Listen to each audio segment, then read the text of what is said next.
Assalamualaikum warahmatullahi wabarakatuh. Selamat pagi, salam sejahtera untuk kita semua. Yang terhormat Bapak Ibu Dewan Juri serta hadirin sekalian. Saya mengucapkan terima kasih atas kesempatan yang diberikan untuk menyampaikan pandangan terkait mosi ini. Di sini saya akan menyampaikan argumen untuk menolak mosi ini. Hari ini kita dihadapkan dengan mosi yang kelihatannya menawarkan solusi yang cerdas, namun sebenarnya menyimpan ancaman serius bagi demokrasi. Kami tim oposisi dengan tegas menolak mosi ini. Mengapa? Kebijakan ini bukan hanya gagal mengatasi krisis kepercayaan masyarakat terhadap pemerintah, tapi justru menciptakan ketidakadilan, diskriminasi politik, dan erosi terhadap demokrasi yang inklusif. Kami akan membuktikan bahwa tes ini bukan solusi, melainkan masalah baru yang harus kita hindari. Kami memahami keresahan politik bahwa kepercayaan terhadap pemerintah terus merosot. Survei LSI tahun 2023 menunjukkan bahwa hanya 58% masyarakat Indonesia percaya pada lembaga eksekutif dan banyak yang menyalahkan rendahnya kompetensi politikus. Tim pemerintah mungkin berargumen bahwa tes kompetensi politik adalah cara untuk menyaring kandidat berkualitas. Namun, benarkah tes ini jawabannya?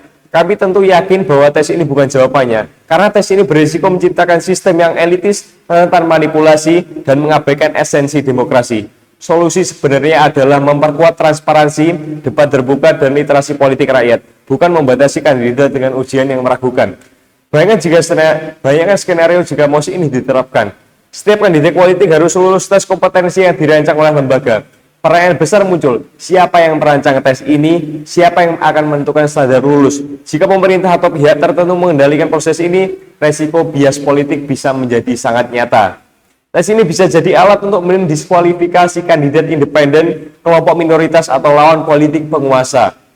Sejarah Indonesia menunjukkan bahwa lembaga seperti KPU pernah terseret skandal korupsi, membuktikan bahwa institusi tidak selalu netral. Di sisi lain, kandidat dengan sumber daya besar seperti akses ke pelatihan intensif atau koneksi politik bisa memanipulasi tes. Sementara rakyat biasa dengan visi kuat tapi minim pendidikan formal akan tersingkir. Ini bukan soal kualitas, tapi soal akses dan kekuasaan. Mosi ini mewajibkan kepada setiap kandidat politik untuk lulus tes kompetensi politik sebagai syarat mencalonkan diri. Kami mendefinisikan tes kompetensi politik sebagai ujian formal yang mengukur pengetahuan politik, kemampuan analisis, atau keterampilan kepemimpinan yang dianggap sebagai indikator kualitas kandidat. Namun, kami akan menunjukkan bahwa pendekatan ini tidak efektif, rentan penyalahgunaan, dan bertentangan dengan semangat demokrasi yang terbuka untuk semuanya. Argumen kami yang pertama yaitu tes kompetensi rentan bias dan manipulasi. Objektivitas tes kompetensi politik hampir mustahil dijamin. Jika pemerintah atau lembaga tertentu menyusun soal, tes ini bisa menjadi alat politik untuk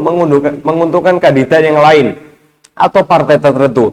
Kita sudah melihat bagaimana institusi di Indonesia tidak selalu netral. Contohnya kasus korupsi KPU pada pemilu sebelumnya. Di tingkat global, Rusia kerap menggunakan alasan administratif untuk mendiskualifikasi lawan politik Vladimir Putin. Seperti dalam kasus pemilu 2018, apakah kita ingin Indonesia menuju ke arah itu?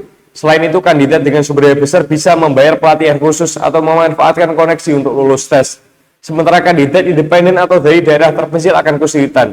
Tes ini bukan soal kompetensi, melainkan soal siapa yang punya akses lebih. Yang kedua, kompetensi politik tidak bisa diukur dengan tes. Kepemimpinan sejati bukan soal menjawab ujian, melainkan tentang empati, integritas, dan kemampuan membangun kepercayaan rakyat. Tes formal hanya mengukur pengetahuan teknis seperti teori politik atau undang-undang, tapi gagal menilai kualitas moral atau visi. Kita bisa lihat Soekarno, tanpa gelar tinggi, ia mampu memimpin Indonesia menuju kemerdekaan dengan karisma dan visi yang sangat luar biasa. Sebaliknya, banyak pejabat yang berpendidikan tinggi, bahkan sampai S3, terjerat kasus korupsi. Tes ini tidak bisa mengukur keberanian moral atau kemampuan menginspirasi. Malahan tes ini berisiko menghasilkan teknokrat yang pandai teori, tapi lemah dalam memimpin rakyat. Yang ketiga, tes membunuh inklusivitas demokrasi. Demokrasi sejati memberi hak kepada setiap warga untuk mencalonkan diri, tanpa memandang latar belakang pendidikan atau ekonomi.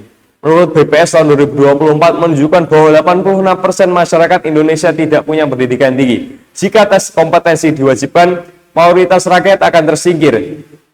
Meskipun mereka punya pengalaman lapangan atau dukungan akar rumput, contohnya pada kepala desa di Indonesia yang berhasil memimpin dengan baik karena kedekatan mereka dengan rakyat, bukan karena gelar akademis. Tes ini akan menciptakan demokrasi elitis, di mana hanya segelintir orang berpendidikan tinggi yang bisa berpartisipasi. Ini bukan demokrasi, melainkan oligarki terselubung.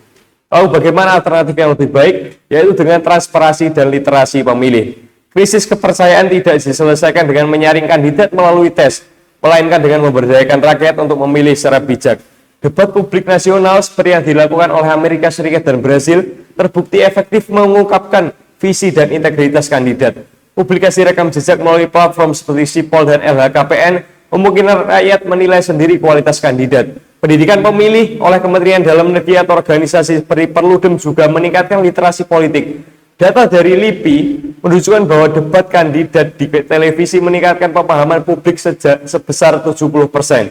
Selain itu, kampanye anti korupsi dan pengawasan publik yang lebih ketat seperti yang dilakukan oleh KPK jauh lebih efektif ketimbang tes yang rentan manipulasi. Biarkan rakyat menjadi hakim, bukan segelintir penyusun tes. Mosi ini bukan solusi untuk krisis kepercayaan masyarakat, melainkan jebakan yang membahayakan demokrasi. Tes kompetensi politik membuka celah manipulasi, gagal mengukur kualitas sejati pemimpin, dan menutup pintu bagi rakyat biasa. Kami percaya bahwa jalan keluar adalah transparansi, debat terbuka, dan pendidikan politik untuk rakyat, bukan ujian yang elitis dan penuh resiko.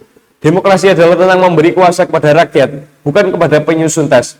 Oleh karena itu, kami menolak mosi ini dan mengajak hadirin untuk mendukung demokrasi yang lebih adil dan inklusif. Terima kasih. Wassalamualaikum warahmatullahi wabarakatuh.